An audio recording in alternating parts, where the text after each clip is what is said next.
खुद पर विश्वास मनुष्य को ताकतवर बनाती है। आपकी सफलता आपके खुद के विश्वास पर निर्भर करती है। व्यक्ति अगर खुद पर विश्वास कर ले तो वह हर एक कठिन कार्य को कर सकता है। खुद पर विश्वास मनोबल को बढ़ाती है और व्यक्ति लक्ष्य को प्राप्त करने के लिए दृढ़ निश्चय कर पाता है। खुद पर विश्वास करके अगर मनुष्य कर्म में लग जाए तो उस कर्म को करने में उसे आनंद आता है और निश्चित ही उसे सफलता मिलती है। आज संसार के मानव विभिन्न धर्मों में बंट चुका है और वे धर्म, संप्रदाय और भगवान के नाम पर लड़ते झगड़ते हैं, लेकिन उन्हें नहीं पता कि संसार में ईश्वर के कई रूप हैं और इसमें कोई भी छोटा या बड़ा नहीं है। परमात्मा का हर एक रूप समान है। जिस तरीके से हर एक नदी अंत में सागर में जाकर मिलती है, उसी तरह हर एक धर्म मत की धाराएं परमात्मा रूपी सागर में जमा होती हैं। इस संसार के निर्माता एक ही परमपिता है। इसलिए हर एक इंसान को धर्म जात से परे एक ईश्वर की आराधना करते हुए मिलजुल कर रहना चाहिए। जो व्यक्ति कर्म और ज्ञान को अलग अलग समझता है वह अज्ञानी है। ज्ञानी व्यक्ति के लिए कर्म और ज्ञान दोनों ही एक ही है, क्योंकि बिना कर्म के ज्ञान का कोई अर्थ नहीं।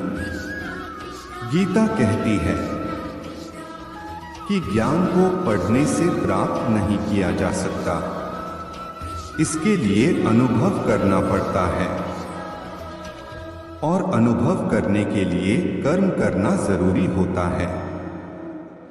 इस तरह कर्म करने से ज्ञान का अनुभव होता है। संसार में सबसे बड़ा धर्म कर्तव्य का पालन करना है।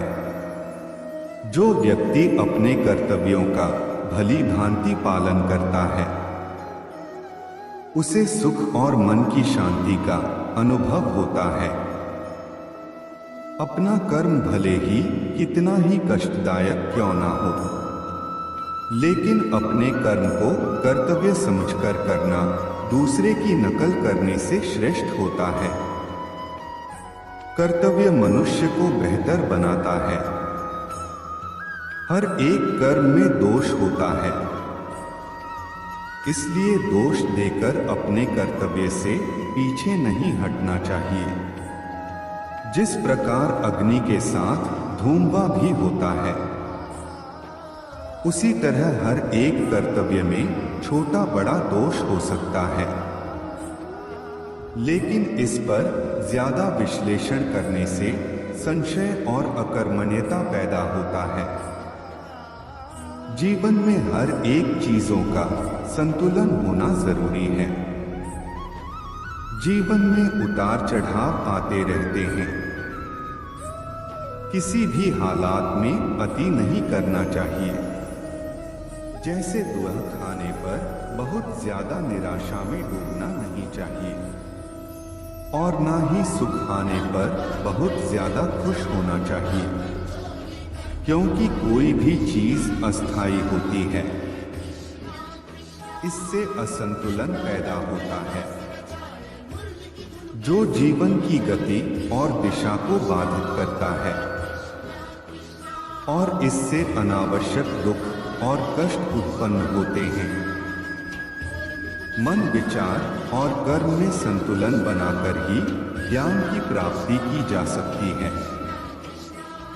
जो मनुष्य जिस प्रकार से ईश्वर का स्मरण करता है, उसी के अनुसार ईश्वर उसे फल देते हैं। कंस ने श्री कृष्ण को सदैव मृत्यु के लिए स्मरण किया, तो श्री कृष्ण ने भी कंस को मृत्यु प्रदान की। अतः परमात्मा को उसी रूप में स्मरण करना चाहिए जिस रूप में मानव उन्हें पाना चाहता है।